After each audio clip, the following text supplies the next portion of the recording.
Hello, everyone. Welcome to Catalyst Energies. My name is Dee. Thank you for joining me. I am so grateful that you're here. This is really just a micro transmission, a quick check-in about today's astrology and kind of a mini energy check-in because I'm still finishing the new moon forecasts that are going to be looking at all the lunar journey from this new moon that happened yesterday all the way up to this Virgo full moon that we're going to have on the 18th. So there's already half of them done. I'm going to record the rest today. And if you've been following this channel and following my work, then you know that we've talked about the new moon since the last full moon leading up to it. So this information is really going to look at the next 2 weeks ahead, these forecasts by sign. But the astrology of right now is so important to discuss that I felt like it was very necessary to at least do some sort of transmission, because I am not going to go live today like I usually do, so I can finish these forecasts, right? Responsibilities are starting to stack up now that we're in March, right? Things are moving, things are stirring. There is a desire to start reaching out, to be a little bit more active and move around, and that also comes with more things to do. So anyway, I even have a timer set for myself, guys, and this is just a check-in with the astrology so that we understand that yesterday was so incredibly important for setting an intention and really having a reality check about what is necessary to do some measure of damage control societally and in our communities, and even just in our own within our own self as well, in terms of what is necessary, what kind of energy is necessary, and do we have the capacity to harness it in order to do damage control? Because there's definitely been some damage, and this is what we're going to talk about today, because Venus and Mars are both meeting Pluto today as the moon is finishing her transit of Neptune and coming into Aries by the end of today. And so when that happens, coming into tomorrow and the weekend's astrology, it's going to start getting more emotional flashpoints, more ambition though, a more sense of identity, and acting on it within our own emotions. And so I feel like it's important that we really just take a moment here to address what is going on. So you can access the forecasts that are going to be looking at more of a long term over the next 2 weeks on all of these platforms. As soon as I upload them later today, they will all be there for you. So my friends, let's get out of studio mode, and I'm just going to show the chart and we'll just jump right into it, okay? Because, like I said, Venus and Mars are both meeting Pluto today, and when we talk about damage control, we are talking about, I think, in my read, we are talking about the damage that Pluto can be responsible for in the process of the metamorphosis cycle, the transformation cycle. Some energy must be released from somewhere in order to alchemize or transmute anything. And this is what Pluto does. This is where the power comes from. And this is an element of emotional powers, deep psychological power, things that are repressed, and also too, death and rebirth, right? I mean, let's get right down to it. Also, power in terms of resources and energy that's generated in relationship. All of these things are the realm of Pluto, because when it comes down to it, power is power is power. And energy, as far as we understand it, is not created or destroyed in this universe. It's merely repurposed and is part of one singular experience and field of consciousness. But where it goes, how it's generated, this is Pluto's territory, right? And it manages symbolically the need to be in the system. So what's interesting is how you look at that if you're looking at from kind of a base 10, third density to lower fourth density matrix that is imposed upon us through digital means and imagery, right? That's fake, like a 2D projection or even a 3D hologram at this point. Or if we're connected to more of our 12D blueprint, and that's going to have an impact on how we interact with the concepts of power. So I covered a lot of this in the Starseeds Guide to Pluto Return in the United States, because these are big themes. There's a lot of stuff on Telegram that I shared that are documentaries and other videos that have information part of this. So let's actually look at what's going on here. So because it's the power that's either generated, extracted with Pluto in late Capricorn. We're talking about institutions, right, in conjunction with the natal Pluto of the United States. So we know that we are in the first pass of a 3-part cycle. And the 3 energy on the 3-3 portal is even 2022, the 2 3s in there is also a 6, right? And so for all of the negativity that gets, siphoned into that imagery, let's just look at it for what it is, which is the recognition of material form. And the 6 and the sextile represent the union of the material and the spiritual in some sort of, practice, in some sort of labor, in some sort of works. So this is a lot of stuff I covered because that is the Virgo full moon. So today, when we talk about power, Pluto has done some destruction. This is where the power has come from. And it's been scheduled from the beginning of the United States, right? In terms of when the Declaration of Independence was signed. And that's all in the Starseeds Guide to Pluto Return. You can have part 1 on these platforms. Part 2 is to subscribers only. But Venus and Mars now are each meeting Pluto. And what they've been doing is traveling together since they came into a conjunction or a union at 22 to 23 degrees of Capricorn, which is where Saturn and Pluto met in January 2020, right? 2020, the beginning of the end.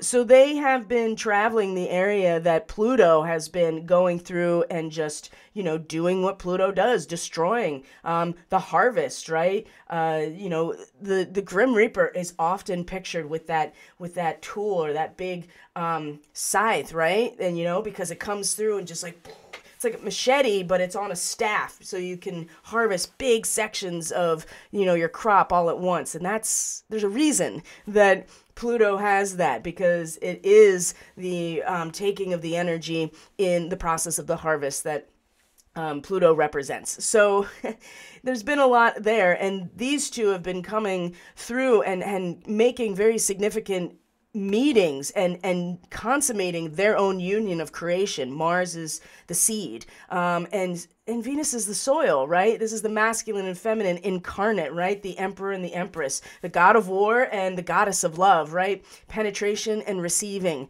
So they are assessing the damage and maybe coming back behind Pluto and being very clear about what they want to put down next. What creative potential can be planted or implanted with these two as they go through the battlefield behind Pluto or go through the field after the harvest, right, to assess it. Now, they're going to come together on the 5th, and I talk about this in the forecast, but right now, as they both meet Pluto today, now Mars has already done it. This is 3:40 a.m.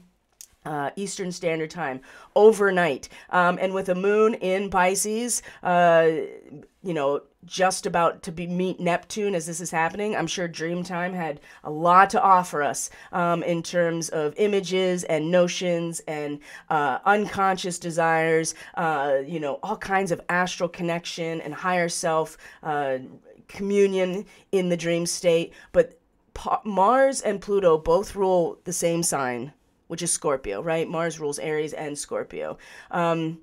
This is about power, and this is about our feelings of wanting to fight and our feelings to act and to, again, penetrate, to act out, to act in our own self-interest, to have all the potential and desire of what we could be in that singular moment of action that Mars represents. When it meets Pluto at the point of destruction, which is the entire system that surrounds us, that is our fortress of security, but we can't leave either, right?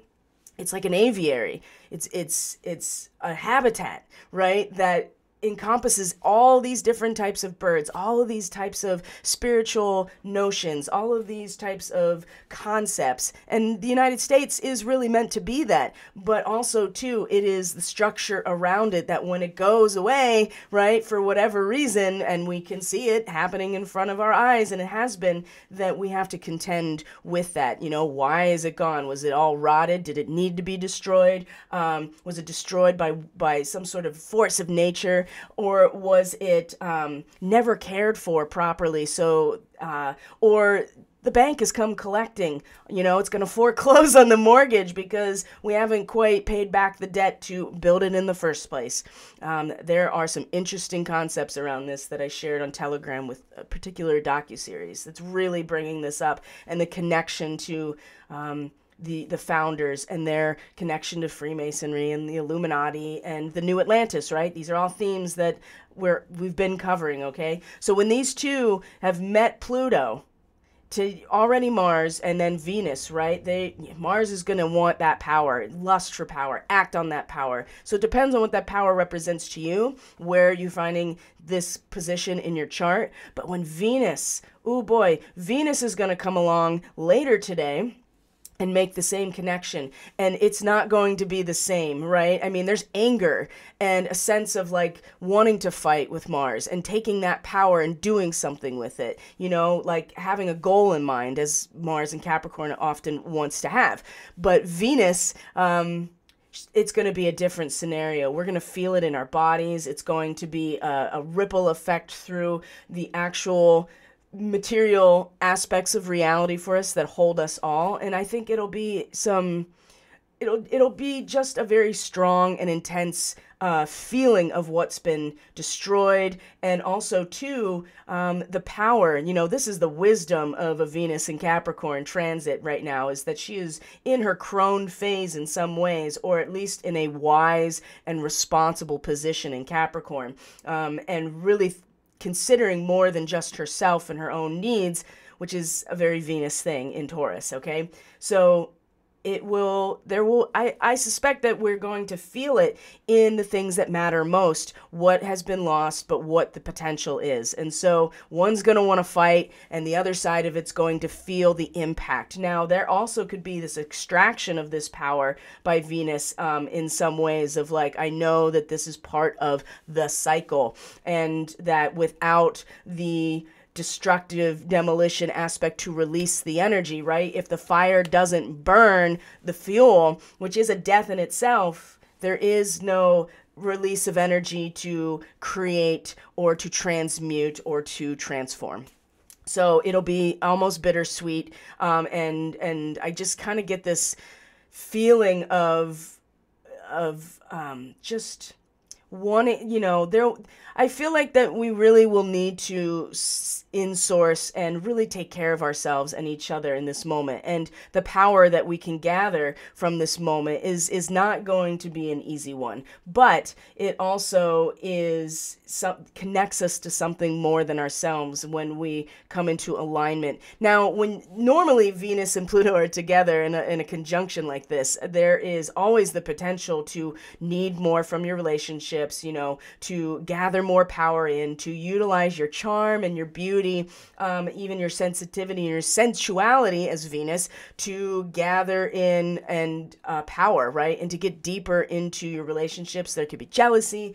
There could be a lot of manipulation in your personal relationships. But with Capricorn involved, I think that the potential for it to not get too personal, but for all of us to feel the impact as a society, but within our own value system, is very strong. So just be aware of that. And you see that Black Moon Lilith is still in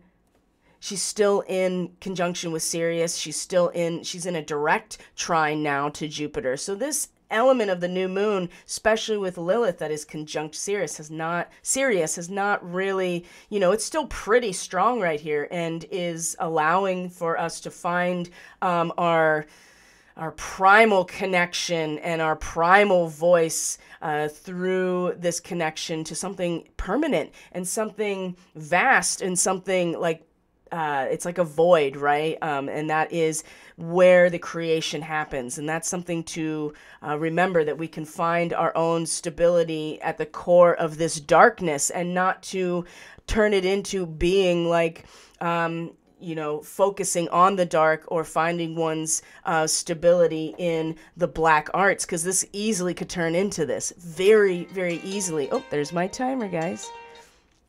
But the trine to Jupiter that has way more valor, has way more spiritual vision, is really going to keep us, I think, from slipping into a darker place in order to preserve ourselves, in order to maintain our connection to some sort of planetary ancestry, something deeper than ourselves, right?